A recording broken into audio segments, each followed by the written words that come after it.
महादेव एक बेहतरीन योग के विषय में आज हम चर्चा लेकर के आए हैं। कार्यक्रम का नाम ज्योतिष जरा हटके। हर रोज इसी समय शाम 6 बजे हमारे 2 चैनल यूट्यूब और फेसबुक पर ज्योतिष के जिज्ञासुओं की पिपासा अगर कहीं से शांत हो सकती है तो वह सिर्फ शोध से शांत हो सकती है। मित्रों, 99 के वेबिनार के चक्करों में मत पड़िएगा। ज्योतिष का कोई फिक्स फार्मूला नहीं होता। मैं जो सूत्र लेकर के आता हूं वह किसी किताब में प्राप्त नहीं होगा। शोध के आधार पर हम आप तक परोस देते हैं। भविष्य में आप सबके लाभार्थ आज के 10-15 वर्षों के बाद हो सकता है किसी ग्रंथ के रूप में हम आपको ज्योतिष परोसें। तब तक 50 वर्ष का अनुभव लेकर बैठ जाऊंगा। आगे बढ़ते हैं। आज जो चर्चा हम आप तक लेकर के आए हैं वह चर्चा कुंडली के अष्टम भाव से संबंधित है।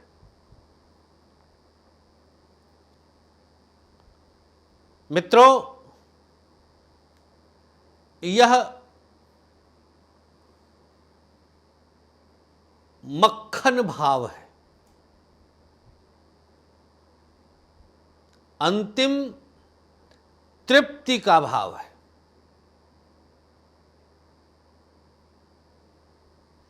जीवन की पूर्णता का भाव है।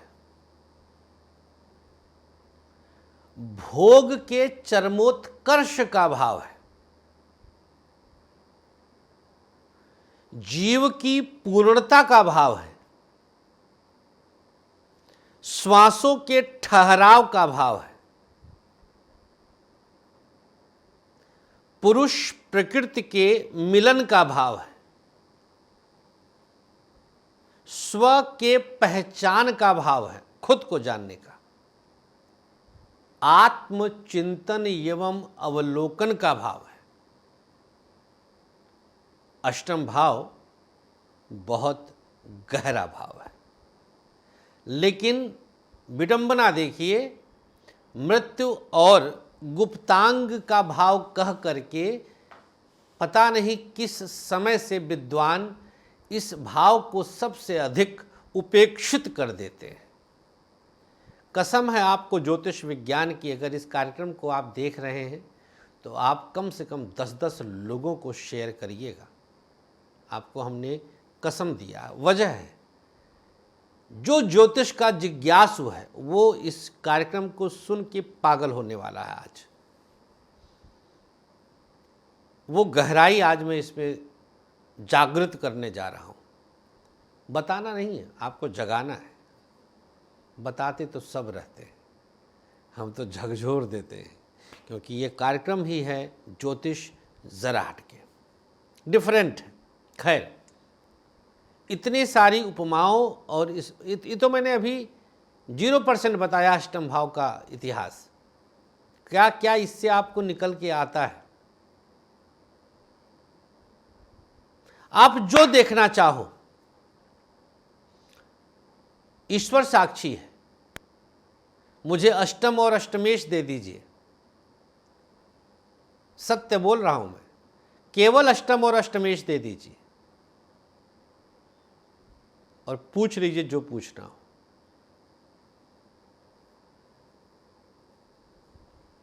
सोचिए, अब आप इसकी गहराई जान लीजिए।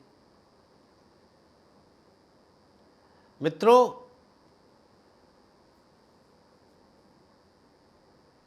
सबसे पहले जो आपको इस भाव से संबंधित विषय वस्तु देखना चाहिए वो ये देखना चाहिए कि अष्टम दशम का संबंध कैसा है। डायरेक्ट है माने प्रत्यक्ष है, इनडायरेक्ट है अर्थात परोक्ष है। अगर अष्टम दशम का डायरेक्ट संबंध है तो व्यक्ति कुछ न कुछ ज्ञान से संबंधित कार्य 100% करेगा ही। देखिएगा हमने क्या बताया, व्यक्ति अष्टमेश के आधार पर ही दार्शनिक हो जाता है। आपको फिलॉसफर बना देता है।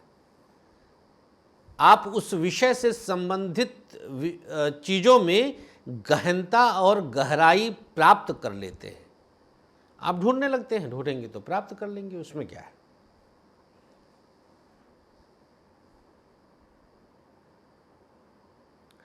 अष्टम का स्वामी जहां बैठ जाएगा, व्यक्ति उस विषय से संबंधित विषयों में, उस भाव से संबंधित विषयों में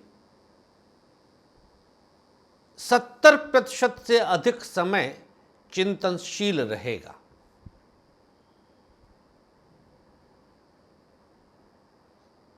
चैलेंज के साथ बोल रहा हूं। और जिस किताब में अगर कहीं लिखा हो, आज की तारीख देखिए जब आप ये कार्यक्रम सुन रहे हैं, और देखिए नीचे वीडियो कब पब्लिश हुआ, किस तारीख में ये कार्यक्रम हमने किया है। इसके बाद की किताब छोड़ दीजिए, इसके पहले की पब्लिश किसी किताब में आप इन सूत्रों को दिखा दीजिए तो जो कहिए सो हार जाऊंगा।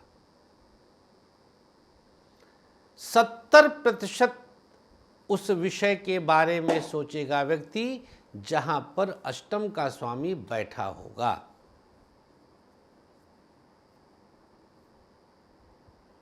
अर्थात उन्हीं विषय से संबंधित कार्यों में यदि व्यक्ति लगे और इनका संबंध लाभेश से हो तो लग भी जाता है, नहीं तो ज्योतिषी उसको प्रेरित करे।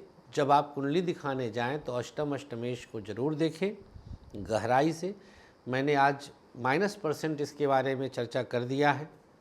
भविष्य में कभी आप मिलें ज्योतिष की जिज्ञासा को शांत करने के लिए तो ज़रूर पूछिएगा, मैं बहुत कुछ बताऊंगा इस विषय में।